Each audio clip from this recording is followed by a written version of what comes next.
हम home makers full day अपने घर के कामों में इतना ज़्यादा बिजी होती है ना कि खुद का ख्याल रखना तो हम भूल ही जाते हैं। उसके अलावा जब हम घर के तमाम काम कर चुके होते हैं और रात को जब बिस्तर पे लेटते हैं तो बस एक ही बात माइंड में होती है, ओहो अभी तो ये काम भी रह गया है, अभी वो काम भी रह गया है। तो बस आज की वीडियो में ना आप लोगों के साथ अपनी सुबह से लेकर दिन तक की तमाम रूटीन शेयर करूंगी। तो वीडियो स्टार्ट करते हैं। So let's get started. अस्सलाम वालेकुम माय यूट्यूब फैमिली, कैसे हैं आप सब लोग।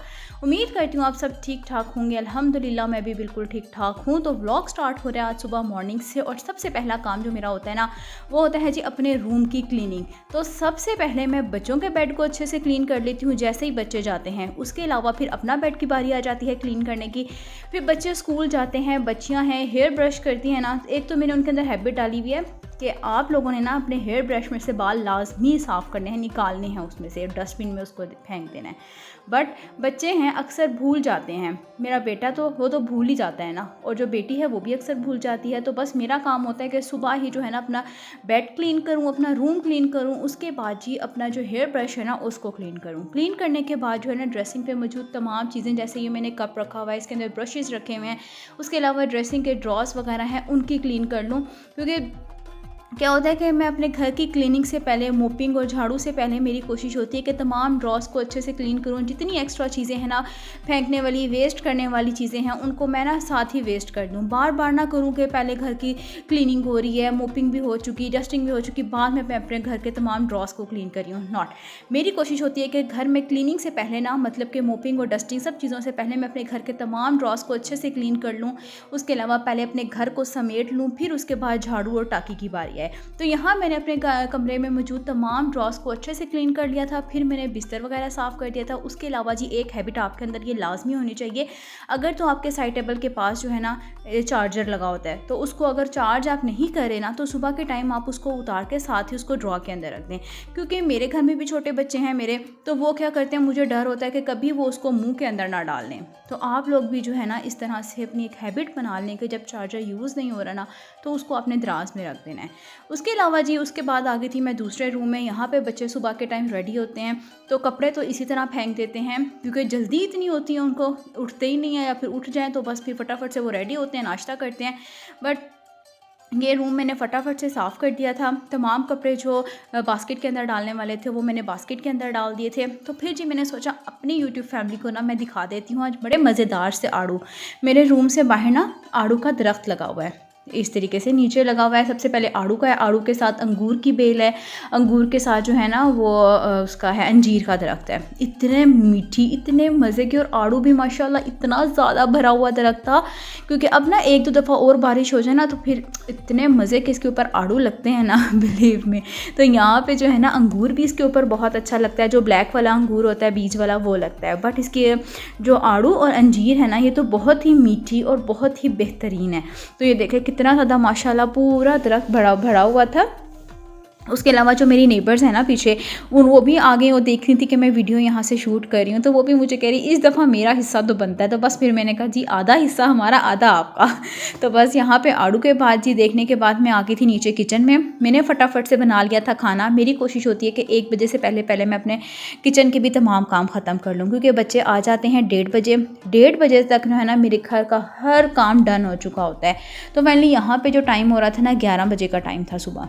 तो मैंने यहाँ पे आज बनाई थी मज़ेदार सी खंडियाँ। तो एक तरफ तो मैंने यहाँ खंडियों का अमेज़ा बनाकर ना पैन के ऊपर डाल दिया था और बिल्कुल बारीक सी आंच थी दम वाली।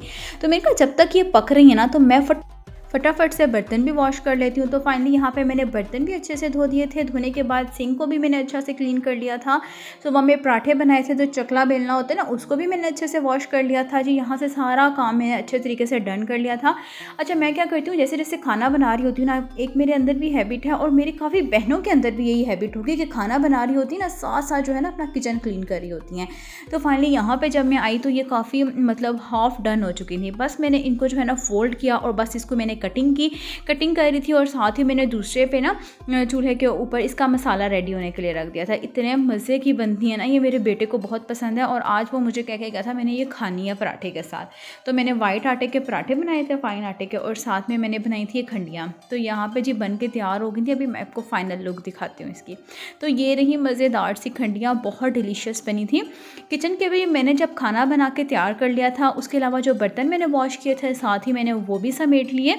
सिर्फ 1 घंटा लगा मुझे किचन में खाना बनाने में। मैंने आटा भी गूँधा और साथ ही साथ जो है ना तमाम किचन के काउंटर्स भी अच्छे से क्लीन कर लिए। करने के बाद बर्तन भी वॉश किए और साथ ही उनको समेट भी लिया। तो इस तरह से मेरा ना तकरीबन मुझे 4 से 5 घंटे लगते हैं, सारा घर भी क्लीन हो जाता है। उसके अलावा मैंने आज अपनी बेटी का सूट भी स्टिच किया। यहाँ पे मैं आप लोगों को पहले भी दिखाया था कि मैंने सफ़ायर से सूट परचेज़ किया था। तो आज मैं इसकी ले आई थी, नलकी लेनी थी और इसके ऊपर कुछ लेसेस वगैरह लेनी थी। ये मैं खुद ही स्टिच करूँगी। जब ये स्टिच कर लूँगी ना फिर आप लोगों के साथ लास्ट में शेयर करूँगी। तो ये इसका पैच था। तो और इसका ना मैं गला लेकर आई थी 3D गला, मुझे अच्छा लग रहा था इसके ऊपर ना। और साथ ही इसके चॉक्स के लिए लेकर आई थी मैं लेस। तो इस सूट को मैं भी करने लगी थी श्रिंक। तो मैंने करने के लिए ना इसको मैंने पानी के अंदर डाल दिया था आधे घंटे के लिए। फिर मैंने ना आधे घंटे के लिए जब इसको पानी में डाला तो मैंने इसको स्टैंड के ऊपर खोला था, क्योंकि बाहर धूप इतनी ज़्यादा तेज़ है ना कि ज़रा सा कपड़ा डाला नहीं आपने, रंगदार कोई भी कपड़ा डाला और फ़ौरन उसके रंग जो है ना वो उड़ जाते हैं। तो बस मैं जब भी कपड़े भी धोती हूँ, जो मेरी डेली सब्सक्राइबर्स हैं उनको पता है कि जैसे ही मैं कपड़े वगैरह वॉश करती हूँ ना, तो जो बहुत ज़्यादा डार्क कलर्स के होते हैं ना, तो मैं उनको धूप में नहीं खोलती।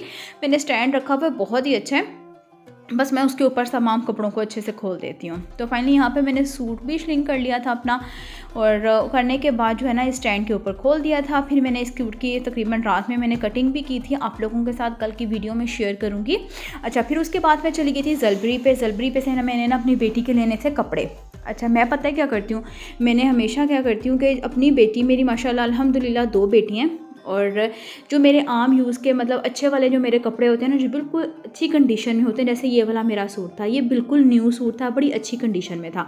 तो मैं क्या करती हूँ कि इसको अपनी बेटी के साइज़ का कट कर देती हूँ, जिसका प्रिंट भी थोड़ा अच्छा हो, बच्चों वाला भी हो, बच्ची पहने तो वो अच्छा भी लगे। तो बस मैं कमीज़ रखी मैंने, उसके ऊपर कैंची चला देती हूँ और अल्हम्दुलिल्लाह अच्छा कट जाता है। मैंने प्रॉपर स्टिचिंग नहीं सीखी हुई, बट ऐसा हो कि मैं खुद से कर लेती हूँ, मतलब अपनी ज़रूरत के तहत मैं इतना कर लेती हूँ कि जी पूरा हो जाए। तो बस ये सूट मैंने अपनी बेटी का कर लिया था कटिंग। उसके बाद मैंने फटाफट से इसको सिलाई लगाई, और ये देखिए माशाल्लाह जब वो स्कूल से आई तो वो रेडी हो गई। उसने फटाफट से पहन लिया और लग भी बहुत अच्छा रहा था। तो उसके बाद जी मैंने कर लिया था जी अपने, जब मैं टेरेस पे गई तो मैंने पहले जी पौधों को पानी दिया। इनको डेली पानी देती हूँ मैं, 2 टाइम देती हूँ, एक तो सुबह में देती हूँ, उसके अलावा जब मगरिब से पहले देती हूँ, असर के बाद ना। इतने ज़्यादा खुश्क हो जाते हैं, धूप बहुत तेज़ है ना, कुछ पौधों को तो मैंने छाँव में कर दिया ताकि वो सेव हो जाए ना। तो बट ये लेमन ग्रास लगा हुआ है, थोड़ा सा ग्रास वाला पौधा है। तो बस यहाँ पे मैंने पोर्च भी धो दिया था, ये टेरेस भी धो दिया था और नीचे पोर्च भी धो आई थी मैं। ये काम डन हो चुका था। उसके अलावा जी अब मैं आप लोगों को दिखाऊंगी जलबरी से मैंने क्या शॉपिंग की। बहुत अच्छे कपड़े मिल गए थे जलबरी से, अपनी बेटी के और दोनों बेटियों के ही लिए थे। तो वो मैं आप लोगों को दिखाऊंगी। फ्रॉक्स और कुर्ते वगैरह लिए थे जीन्स के ऊपर ना। तो यहाँ पे ये देखें इतने रीज़नेबल हैं, मुझे ना सबसे सस्ता ब्रांड लगा है और रीज़नेबल, और इसका कपड़ा भी बहुत अच्छा है। अगर आम किसी आम ब्रांड से भी लेते हैं ना, जैसे फायर, खादी, तो बिलीव भी उनके 6-6 हज़ार का छोटी बच्ची के सूट होते हैं जो हम अफोर्ड ही नहीं कर सकते। बट इसका 1200 से स्टार्ट हो रहे हैं, 1200 से 1800 तक इसके जो है ना फ्रॉक्स हैं बच्चियों के, और इतने अच्छे स्टिचिंग हुई हुई है, लेसेस लगी हुई हैं उनके ऊपर। तो अगर आप लोग भी लेना चाहते हैं ना तो 100% रिकमेंडेड, आप लोग लाजमी जाइएगा अगर आपकी बच्चियां हैं, अगर आप उनका लेना चाहते हैं। क्योंकि अगर आप अनस्टिच भी एक शर्ट लेते हैं ना 1200-1300 की, तो वो एक शर्ट आ जाती है। आप मुश्किल से कहो तो 1500 या 1700 का एक सूट आ जाता है। तो वही आप 3-4 पैंट्स लेने आने जाने के लिए, मतलब कि किसी के घर जाना है आप लोगों ने, तो फिर आप एक वो 3-4 पैंट्स ले लें, अपनी बच्चों की टाइट्स ले लें और उसके ऊपर 5-6 फ्रॉक्स ले लें इजीली ना। तो बस ये थी आज की वीडियो। कैसी लगा आज का व्लॉग आप लोग कमेंट बॉक्स में लास्ट में बताना। वीडियो को लाइक करना, शेयर करना और चैनल को भी सब्सक्राइब करना। मिलती हूँ कल नेक्स्ट वीडियो में। अगली वीडियो तक के लिए अल्लाह हाफिज़।